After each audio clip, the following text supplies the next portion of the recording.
Salut à tous et bienvenue pour un point en 5 minutes. Donc aujourd'hui, la candidature Zemmour et la démocratie. Tout d'abord, qu'est-ce que c'est que la démocratie? Démocratie, démos, kratos. Démos, c'est le peuple. Kratos, c'est le pouvoir. La démocratie, c'est le pouvoir du peuple. Donc on pourrait penser que, après tout, quelqu'un qui représente 10 à 15% de la population, selon les sondages aujourd'hui, et on verra au moment des présidentielles, qui porte un discours qui n'était absolument pas porté dans le discours médiatique auparavant, et qui enfin existe, c'est bien la preuve que la démocratie se porte mieux qu'avant. Enfin, il y a quelqu'un qui dit ce que pense une grande partie de Français sur la question de l'islam et de l'immigration.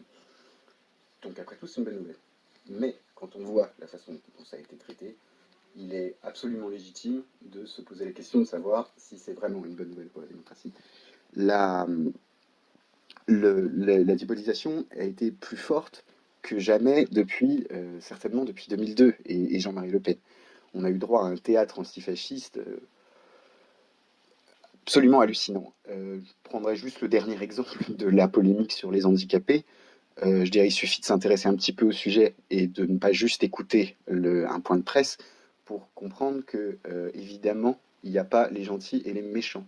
Que je veux dire, vous avez des gens qui pensent qu'au nom de l'inclusion, il faut faire venir les gens à l'école, il faut faire venir les enfants handicapés à l'école le plus possible pour leur permettre d'avoir la vie la plus normale, si on veut, possible. Et puis en face, vous avez des gens qui pensent que s'occuper des enfants handicapés, c'est un métier, qu'il faut savoir, qu'il faut avoir des compétences, que les enfants sont parfois durs entre eux, que c'est pas forcément facile d'être un enfant handicapé dans une école normale, et qu'il vaut mieux les mettre, ou au moins rendre disponibles des institutions qui leur permettront d'être pris en charge comme ils en ont besoin. Enfin, les deux côtés de l'argumentation ont leur légitimité. Je ne suis pas en train de trancher ici. Simplement, la polémique est ridicule. Vous avez une présentation, d'un côté vous avez les gentils inclusifs, et de l'autre vous avez un salaud qui veut mettre des handicapés dans les camps.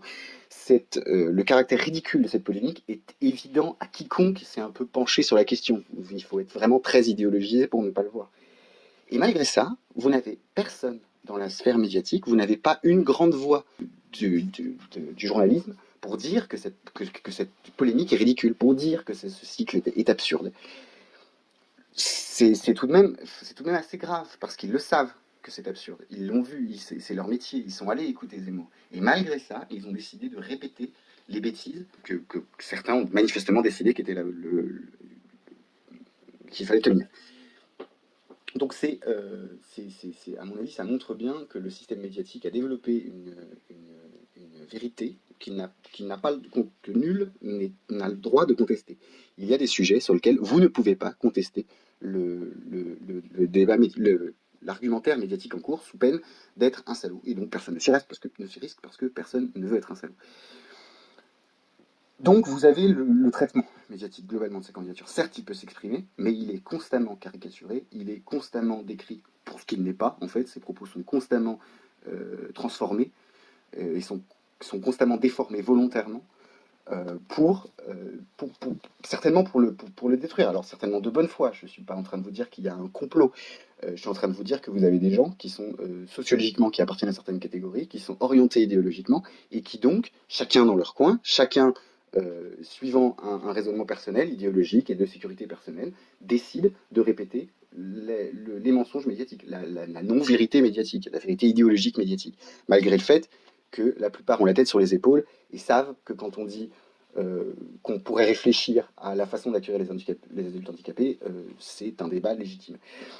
Vous avez la question des 500 signatures, avec la fameuse réforme de Hollande il y a quelques années, qui rend les signatures, qui abolit le secret de la candidature, qui fait que chacun peut savoir qui a parrainé qui. Et vous avez donc toute une partie de l'électorat, presque 50% de l'électorat, représenté par Marine Le Pen, Jean-Luc Mélenchon et Éric Zemmour, plus tous les petits candidats, qui perdent une énergie folle, qui perdent l'essentiel de la campagne à essayer d'emmagasiner des signatures. Vous avez enfin une décision de justice en pleine campagne. Il y a 20 ans, ça aurait choqué tout le monde qu'un juge se permette en plus sur un délit d'opinion, de rendre une décision à quelques semaines des élections présidentielles. Il est évident que les juges ont complètement dépassé leur rôle et ils se sont mués en agents politiques qui disent à 2 mois des élections, attention, cet homme propage la haine, ne votez pas pour lui. De manière générale, les arguments qui sont utilisés contre lui sont assez institutionnels. Vous ne pouvez pas parce que le Conseil constitutionnel ne laissera pas faire. Vous ne pouvez pas parce que l'Europe ne veut pas. Vous ne pouvez pas parce que vous n'arriverez pas à créer un compromis. Vous ne pouvez pas parce que... Et sur tous les sujets, même jusqu'à la CSG, on explique à Zemmour que son programme ne peut pas être fait pour des raisons juridiques. C'est-à-dire que les institutions s'empêchent à la volonté, alors dans le cas où il serait élu, mais dans la volonté du peuple.